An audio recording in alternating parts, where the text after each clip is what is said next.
శిలువ శక్తి అనేటువంటి కార్యక్రమం చూస్తున్న మీ అందరికీ ప్రభువైన యేసుక్రీస్తు వారి శ్రేష్టమైన నామంలో వందనాలు శుభములు తెలియచేసుకుంటూ ఉన్నాను. ఈ యొక్క 40 దినాలు దేవుని యొక్క శిలువను గూర్చినటువంటి శక్తిని గురించి మాట్లాడుకోవడానికి ప్రభు మనకిస్తున్నటువంటి కృపను బట్టి ముందుగానే ఆయనకి వందనాలు తెలియచేసుకుంటూ ఉన్నాను. ప్రతిదినము బంగారు పండ్లు కార్యక్రమము స్థానంలో మీకు శిలువ శక్తి అనేటువంటి కార్యక్రమాన్ని మీకు అందించడానికి దాని గూర్చినటువంటి వర్తమానాలు మీకు చెప్పడానికి నేను ఇష్టపడుతూ ఉన్నాను. అయితే ఈరోజు భస్మ బుధవారం అంటారు. లెంట్ సీజన్లో ఆచరించేటువంటి ఆచారాలు అవి వ్యర్థమైనవా, నిజముగా ఉన్నవా, లేకపోతే మనం వాటిని ఆచరించవచ్చా, ఆచరించకూడదా, అసలు భస్మ బుధవారం అంటే ఏంటి అనేటువంటి కొన్ని విషయాలని మనము ఈరోజు చూడడానికి ప్రయత్నం చేద్దాం. ఈస్టర్ అనేటువంటి పండుగ మనం అందరం కూడా చేసుకునేదే. మనలో చాలామంది క్రైస్తవుల్లో అనేకమైన డినామినేషన్స్ ఉన్నాయి కాబట్టి చాలామంది ఈస్టర్ని పండుగగా ఆచరించరు. కొంతమంది ఈస్టర్ని పండుగగా ఆచరిస్తారు. మట్టల ఆదివారం అని, ఈస్టర్ అని, గుడ్ ఫ్రైడే అని. మోస్ట్లీ చాలామంది గుడ్ ఫ్రైడేని, ఈస్టర్ని కూడా పండుగగా సెలబ్రేట్ చేసుకుంటూ ఉంటాం మనం. అయితే ఈరోజు ఈస్టర్కి ముందు వచ్చేటువంటి 46 దినాల ముందుగా వచ్చేటువంటి బుధవారాన్ని భస్మ బుధవారం అని చెప్పి ఆ రోజు నుంచి లెంట్ డేస్ స్టార్ట్ అవుతాయి. అంటే ఈస్టర్ ఎప్పుడు వస్తుంది, ఎవ్రీ ఇయర్ ఒకే డేట్ వస్తుందా అంటే అది ఒకే డేట్లో రాదు. క్రిస్మస్ ఇప్పుడు ఎవ్రీ ఇయర్ 25th డిసెంబర్ మనం సెలబ్రేట్ చేసుకుంటాం. కానీ ఈస్టర్ మాత్రము మార్చి నెలలో ఏదైతే పౌర్ణమి వస్తుందో ఆ పౌర్ణమికి దగ్గరగా ఉన్నటువంటి ఆదివారాన్ని ఈస్టర్ దినముగా అనౌన్స్ చేస్తారు. ఆ ఆదివారం నుంచి 46 రోజులు ముందుకొస్తే అప్పుడు దాన్ని బుధవారంగా, అది బుధవారమే వస్తుంది అక్కడ నుంచి లెక్కేసినప్పుడు, ఆ బుధవారం నుంచి భస్మ బుధవారంగా మరలా ఈస్టర్ వరకు కూడా అది 46 దినాలు వస్తాయి. వాటిల్లో ఆదివారాలను లెక్క వేయకుండా ఉంటే 40 రోజులు వాటిని మండల కాలం అంటారు. దాన్నే లెంట్ డేస్ అంటారు. లాటిన్లో దాన్నే క్వాడ్రగేసిమా అంటారు. గ్రీకులో దాన్నే టెస్సరకోస్ట్ అంటారు. తెలుగులో మండల కాలము, ఇంగ్లీష్లో లెంట్ డేస్.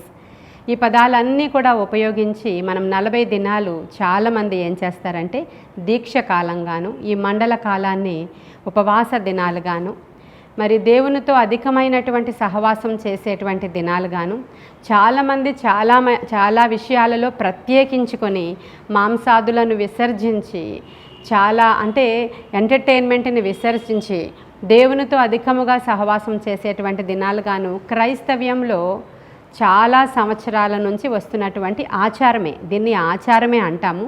ఆచారమే కానీ అది మంచి ఆచారం అని నేను చెప్పగలుగుతాను. ఎందుకు అంటే ఆచారాలు సాంప్రదాయాలు పాటించాల్సిన అవసరత మనకి లేదు. కానీ ఏదైనా ఒక మంచి దానిలో ఉంది అనుకుంటే మనం తీసుకోవడంలో ఎంత మాత్రం కూడా తప్పు లేదు. ప్రియమైన దేవుని బిడ్డలారా, నేను చిన్నప్పటి నుంచి లూథరన్ చర్చ్ మెంబర్ని. నేను లూథరన్ చర్చిలో లెంట్ డేస్ ఉండేవి, 40 దినాల ఉపవాస కాలాలు. మరి నా చిన్నప్పుడు మా మదర్ చేస్తూ ఉండేవారు కాబట్టి నేను కూడా శుక్రవారము లెంట్ డేస్లో కొన్ని ఆచార వ్యవహారాలు ఇటువంటివి మేము ఆచరిస్తూ ఉండేవాళ్ళం. ఆ తరువాత నేను రక్షణ పొందుకున్న తర్వాత, దేవుని యొక్క పిలుపు నాకు వచ్చిన తర్వాత, నేను బైబిల్ని చదువుతూ ఏది మంచిది కాదు అని అనేకమైన బోధలు, అనేకమైన పుస్తకాలు నేను చదువుతూ ఉన్నప్పుడు దేవుడు నాకు ఏది ప్రేరణ ఇస్తున్నారో, దానిలో ఏది నాకు దేవుని యొక్క చిత్తం అని అనిపిస్తుందో అలా నేను వాటిని వాడుకగా చేసుకోవడం ప్రారంభించాను.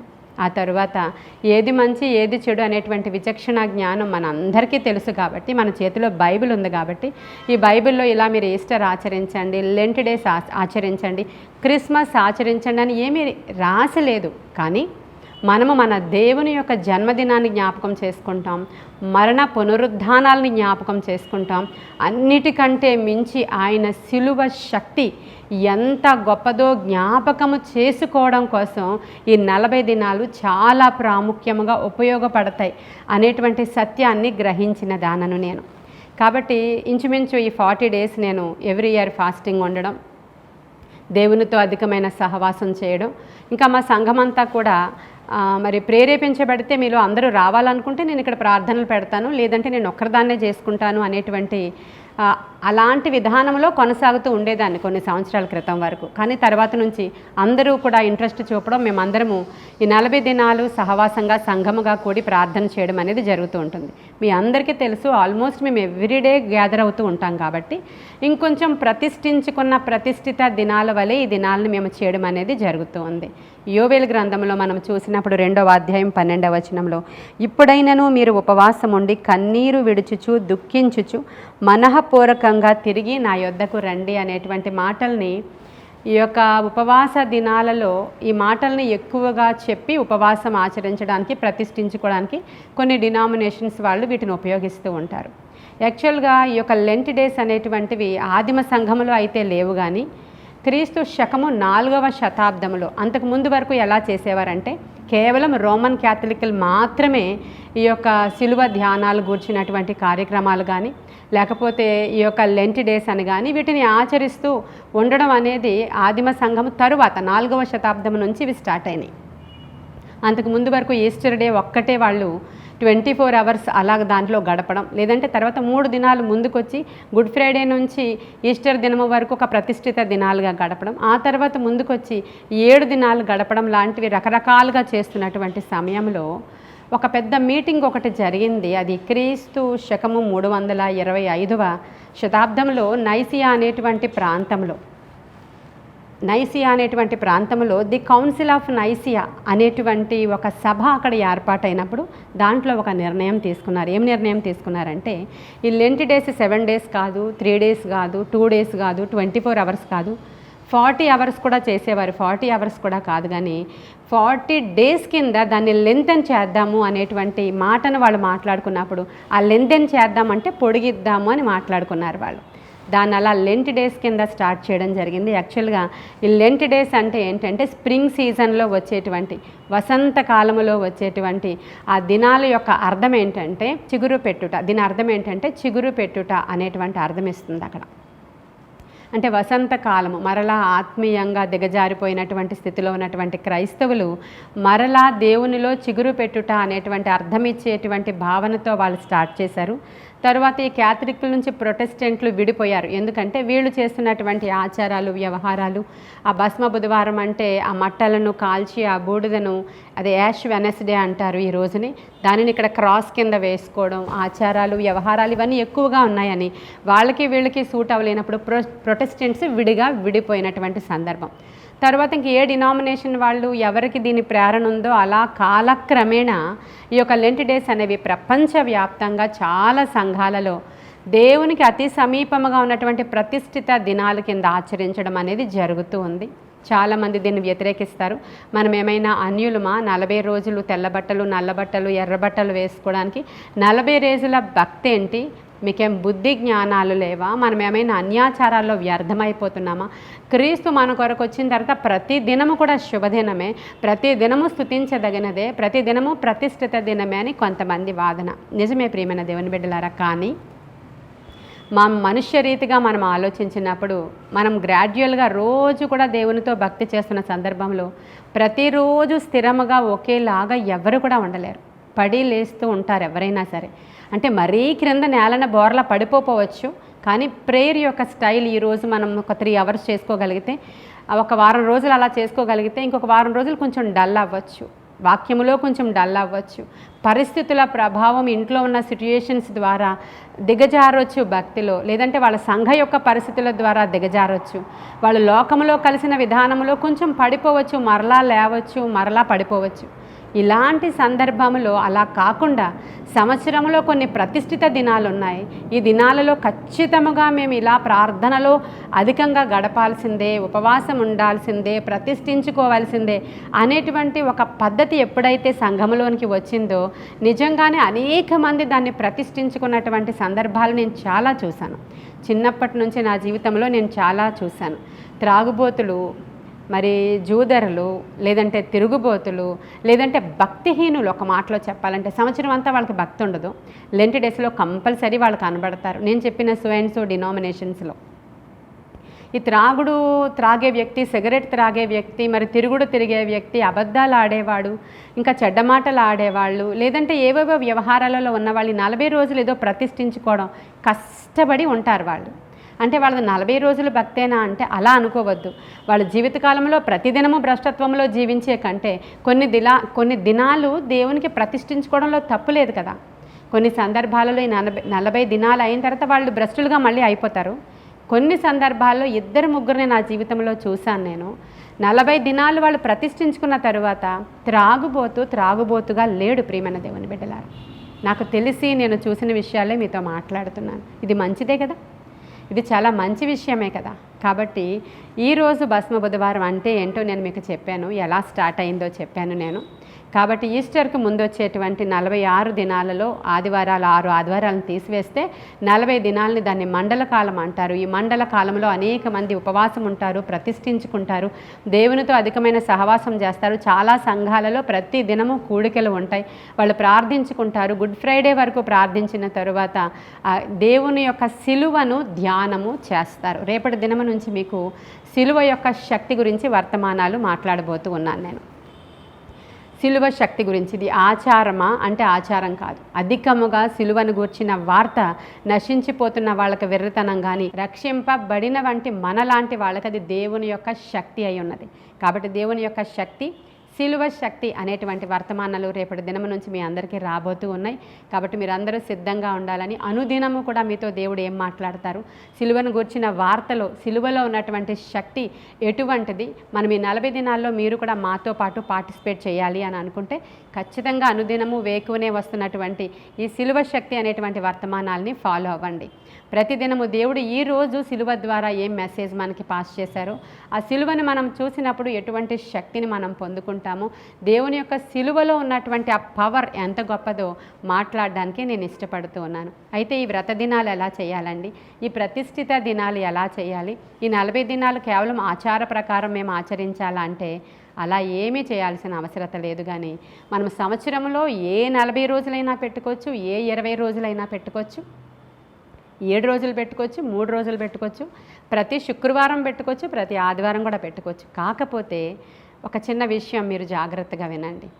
రిచర్డ్ ఉమ్ర్బ్రాండ్ అనేటువంటి ఒక మిషనరీ ఆయన మన దేశానికి కూడా వచ్చారు మన చిన్నప్పుడు. అయితే బహుశా ఇంకా పుట్టలేదేమో కూడా. అలాంటి సందర్భంలో ఆయన ఈ కమ్యూనిస్ట్ కంట్రీలో ఉన్నటువంటి ఒక భక్తిపరుడైనటువంటి వ్యక్తి. మీకు బుక్స్ కూడా అవైలబుల్గా ఉంటాయి, ఆయన గురించి చదవండి. కమ్యూనిస్ట్ కంట్రీలో ఆయన తీసుకుని వెళ్ళి చాలా చిత్రహింసలు పెట్టారు యేసును విడిచిపెట్టాలని. చాలా అండర్ గ్రౌండ్లో, క్రిందన నేలలో, అంటే లోపల గొయ్యిలాంటి స్థలాలలో వారిని బంధించి క్రైస్తవులుగా ఉన్న వారిని చాలా హింసలు పెడుతున్న సందర్భంలో వాళ్ళకి ఎప్పుడు వెలుగవుతుందో, ఎప్పుడు చీకటి అవుతుందో, ఎప్పుడు రాత్రి అవుతుందో, ఎప్పుడు పగలవుతుందో తెలియలేనటువంటి భయంకరమైనటువంటి టార్చర్ అనుభవిస్తున్న దినాలలో వాళ్ళు ఏం చేసేవారంటే ఒక దినము మాత్రము వాళ్ళకి ప్రత్యేకమైన దినముగా ఉండేదంట. ఏంటి ఈరోజు ఇలా ప్రత్యేకమైనటువంటి ఒక అభిషేకము మన చుట్టూ కమ్మి ఉంది, ఈరోజు ఏమై ఉంటుంది అని జాగ్రత్తగా వాళ్ళు అబ్జర్వ్ చేసినప్పుడు వాళ్ళకి తెలిసింది ఏంటి అంటే ఆదివార దినము ఈ రోజు అని వాళ్ళకి తెలియడానికి ఒక ప్రత్యేకమైన అనాయింటింగ్ వాళ్ళని ఆవరిస్తూ ఉండేదంట ఆ చీకటి చెరలో, అండర్ గ్రౌండ్లో. అప్పుడు ఆయన బయటకు వచ్చిన తర్వాత ఆయన పుస్తకంలో ఆయన రాశాడు, దేవదూతలను పిలిచి దేవదూతలకి సువార్త చెప్పి వాళ్ళను వెళ్ళి వాళ్ళ సంఘానికి చెప్పమని చెప్పినంత గొప్ప ఘనుడైన వాడు ఆయన రిచర్డ్ ఉమ్ర్బ్రాండ్. అంటే దేవదూతలతో మాట్లాడేటువంటి అనుభవం కలిగిన వాడు ఆయన. అటువంటిది ఏ రోజు ఏంటో తెలియని ఆ చెరలో ఉన్నప్పుడు ఆ ఒక్క దినము మనకి ఎందుకు ఇలా అవుతుందని ఆ దినాన్ని గురించి వాళ్ళు విచారణ చేసినప్పుడు ఆ దినము ఆదివార దినముగా వాళ్ళు గమనించారు. చూడండి, ఆదివార దినము ప్రపంచవ్యాప్తంగా ఎక్కడ చూసినా క్రైస్తవులు ఆరాధనలు చేస్తూ ఉంటారు, ఎక్కడ చూసినా దేవుణ్ణి స్తుతిస్తూ ఉంటారు, గ్యాదర్ అవుతూ ఉంటారు, సహవాసముగా కూడుతూ ఉంటారు. ఆ రోజు చెరలో ఉన్న వారి సహితము ఆ వైబ్రేషన్స్ వాళ్ళకి తెలియడము, వాళ్ళ ఆ యొక్క దేవుని యొక్క శక్తిని పొందుకోవడం వాళ్ళు గమనించినప్పుడు ఆయన పుస్తకంలో ఆయన రాస్తున్నాడు, ఇది ప్రభువు దినమని వాళ్ళకి ఎలా తెలిసేదట, ఆ వైబ్రేషన్స్ని బట్టి, ఆ అనాయింటింగ్ని బట్టి, ఆ యొక్క ప్రత్యేకించబడినటువంటి ఆ అభిషేక బలాన్ని బట్టి వాళ్ళు తెలుసుకునేవారంట. కారణం ఏంటి? అనేకులు ప్రపంచవ్యాప్తంగా ఆదివారం ఆరాధిస్తున్నారు కనుక ఆ పవర్ అలా స్పెసిఫిక్గా పనిచేసేదంట. నేనేమంటున్నానంటే ఈరోజు మన సార్వత్రిక సంఘంతో, లేదంటే అనేకమైన డినామినేషన్స్ అసలు ఈ రోజులను ఇలా చేయొద్దు, మీకు ఏమన్నా పిచ్చా, లెంటి డేస్ని ఫాలో అవ్వద్దు, మతాచారాలు ఎందుకు అని అడుగుతూ ఉంటారు చాలామంది. ఇంకా చాలామంది సేవకులు అయితే తిడుతున్నారు, చాలా భయంకరంగా తిడుతున్నారు. అది చాలా మంచి విషయం కాదని నా ఉద్దేశం. ఎందుకంటే మనము దేవుని నామము పేరట ఏది చేసినా మంచిదేనండి. ఆఖరికి తినడం త్రాగడం కూడా ఆయన నామ మహిమార్థమై చేయాలి అన్నప్పుడు ఒక 40 దినాలేంటి, ఒక 50 దినాలేంటి దేవునికి ప్రతిష్ఠితులుగా మనం సమర్పించుకొని ఉపవాసం ఆచరించడం ఎంత మంచి విషయం అండి. మరలా టాపిక్ డైవర్ట్ అయిపోతుంది. చూడండి, నేను ఇందాక చెప్పాను ఉమ్మర్ బ్రాండ్ గురించి. ఒక్క ఆదివార దినానికి అంత పవర్ ఉంది కదా. ఈరోజు ప్రపంచవ్యాప్తంగా చాలా సంఘాలు, చాలా కాంగ్రిగేషన్స్ ఈ యొక్క ఉపవాస దినాలను ప్రతిష్ఠించుకొని, లెంట్ డేస్ని ప్రతిష్ఠించుకొని, గుడ్ ఫ్రైడే కొరకైనటువంటి ఉపవాసాలు, ఆరాధనలు, ప్రతిష్ఠించబడిన శిలువ ధ్యానాలు చేస్తూ ఉంటే ఆ సమయంలో మనము కూడా కనెక్ట్ అయ్యి మనం కూడా ఉపవాసం ఉండి ప్రార్థన చేస్తే ఈ పవర్ ఇంకా చాలా బాగుంటుంది కదా అనేటువంటి ఆలోచన నాకు వచ్చింది. అది నిజం కూడా. కాబట్టి అప్పటి నుంచి ఒకవేళ ఇది ఆచారంగా తీసుకోకూడదని మనసుకి నాకు కొన్ని సంవత్సరాలు అనిపించినా ఆ తర్వాత మరలా జాయిన్ అయ్యాను. మరలా 40 దినాలు చేయడం ప్రారంభించాను. అద్భుతమైన విజయాన్ని ఇస్తాడు దేవుడు. మీలో కూడా ఉపవాస దినాన్ని ప్రతిష్ఠించుకునేవాళ్ళు, ప్రత్యేకంగా ఉండాలి అనుకునేవాళ్ళు, కొన్ని నియమనిష్టలతో ఉండాలి అనుకునేవాళ్ళు చేయడంలో తప్పు లేదండి, తప్పు లేదు.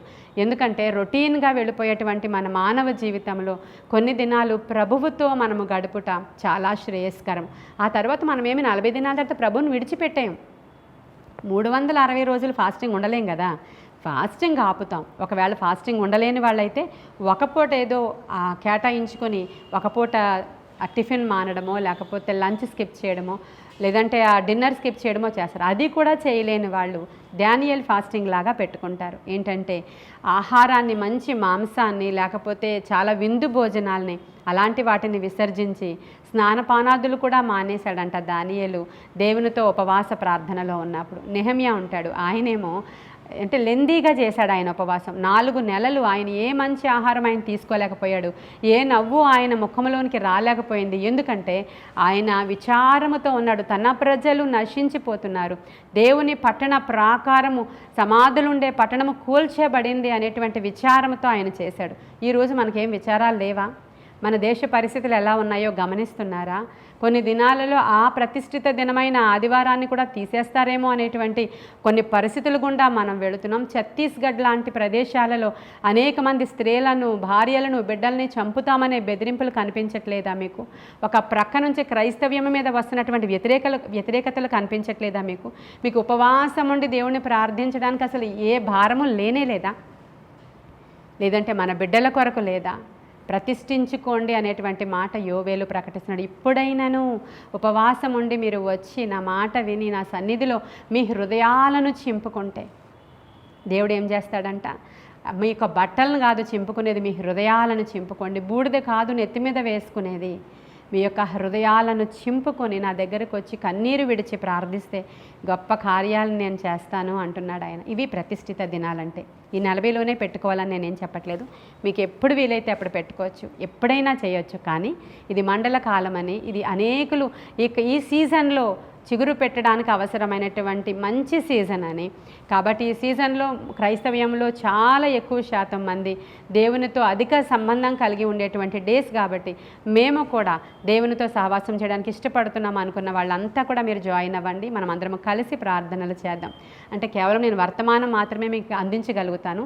మా సంఘంలో జరిగేటువంటి ప్రార్థనలు లైవ్ ఇవ్వలేం, ఎందుకంటే ఎన్నో ఉపయోగకరమైనటువంటి అంశాలను అక్కడ ప్రార్థన చేయాలి. మనము అనేకమైనటువంటి దేవుడు చెప్పినటువంటి ఆజ్ఞలను ఫాలో అవుతూ ప్రార్థన చేయాలి. కన్నీరు కారుస్తూ దేవుని యొక్క సన్నిధిలో ఇటువంటి అంశాల కొరకు మొర్ర పెట్టాలి. ఈ టైంలోనే మొర్ర పెట్టాలంటే ఈ టైం కన్వీనియంట్గా ఉంది మనకి. ఈ టైంలో అందరూ గ్యాదర్ అయ్యేటువంటి టైంగా ఉంది కాబట్టి మేము ఖచ్చితంగా వీటి గురించిన ప్రార్థనలు మా సంఘంలో చేస్తాం. కాబట్టి అది కెమెరా ఆన్లో ఉంటే, లైవ్లో వెళుతుంటే ఈ పాయింట్ చేయొచ్చు, ఈ పాయింట్ చేయకూడదు, ఇది కాంట్రవర్సీ అవుతుంది, లేకపోతే యాక్టింగ్ చేసినట్లుగా ప్రార్థనలు అవి అవ్వవు కనుకే మీకు లైవ్ ఇవ్వలేకపోతున్నాం మేము. మీరు అర్థం చేసుకుని మీ గృహాలలో మీరు పార్టిసిపేట్ చేయొచ్చు. ఏ దినానికి కావలసిన వర్తమానం ఆ దినానికి మాత్రం సిలువ శక్తి అనేటువంటి ప్రతిదిన వర్తమానము ద్వారా ఈ 46 రోజులు మీతో కనెక్ట్ అయి ఉంటాము. కాబట్టి మాతో పాటు మీరు కూడా పార్టిసిపేట్ చేసి ప్రార్థనలలో ఏకీభవించాలని, సిలువ శక్తి యొక్క గొప్పతనాన్ని మీరు అనుభవించి అనేకమైన గొప్ప కార్యాలను మనము చూడాలని, ఒక బ్రేక్ త్రూ చూడాలని నేను ఆశపడుతున్నాను. కాబట్టి భస్మ బుధవారం రోజున ఈ కొన్ని మాటలు మీతో మాట్లాడడానికి దేవుడు నాకు ఇచ్చినటువంటి ఆధిక్యతను బట్టి దేవునికి వందనాలు తెలియచేసుకుంటూ, మీ అందరికీ కూడా వందనాలు తెలియచేసుకుంటూ, గాడ్ బ్లెస్ యూ ఆల్. ప్రార్థన చేస్తాను మీ కొరకు. మహాపరిశుద్ధుడైన తండ్రి, మహోన్నతుడైన దేవా, నీకు వందనాలు. నిత్య నివాసి సత్యస్వరూపి నీకు వందనాలు ప్రభువా. దేవా, నీ నామము పేరట ఏ దినము కూడా నీ సన్నిధిలోనికి మేము వచ్చి ప్రతిష్ఠించుకుంటాం. ఆ దినము గొప్పది ప్రభువా. దేవా, నూతన నిబంధన భక్తులమైన మేము అనుదినము నీతో సావాసం చేయడానికి ఇష్టపడుతున్నాం. అనుదినము నీ కార్యాలు చూడడానికి ఇష్టపడుతున్నాం. అనుదినము కూడా ప్రతిష్ఠించబడిన దినము వలె ఉండాలని కూడా ఇష్టపడుతున్నాం. ప్రత్యేకముగా ఈ మండల కాలంలో మేము చేస్తున్నటువంటి ఈ యొక్క శిలువ శక్తి అనేటువంటి అయా నా తండ్రి దీక్షలో, ఈ యజ్ఞంలో మాతో పాటు మీరు ఉన్నందుకు వందనాలు, స్తోత్రాలు తెలియచేసుకుంటూ, నీ కృపగల హస్తానికి నాతో పాటు నాయన ఏ బిడ్డలైతే అనుదినము ఫాలో అవుతున్నారో వారందరినీ కూడా దీవించి ఆశీర్వదించండి. ఒకవేళ వారికి అటువంటి గైడెన్స్ లేకపోయినా కూడా ఈ యొక్క వర్తమానాలు వారికి ఆశీర్వాదకరంగా ఉండేలాగున కృప చూపించమని, ఆత్మకార్యాలు జరిగించమని, వారి వారి గృహాల్లో గొప్ప విడుదల కలగాలి, మా దేశంలో విడుదల కలగాలి. ఆత్మకార్యాలతో నాయన ఇవన్నీ కూడా మీరు సంధించి ఒక గొప్ప ఉజ్జీవాన్ని రగిల్చి మీరు మహిమ పొందుకోమని యేసయ్య శ్రేష్ఠ నామంలో అడిగి వేడుకొని పొందుకొని ఉన్నాము మా ప్రియ పరలోకపు మా తండ్రి. ఆమేన్. God bless you.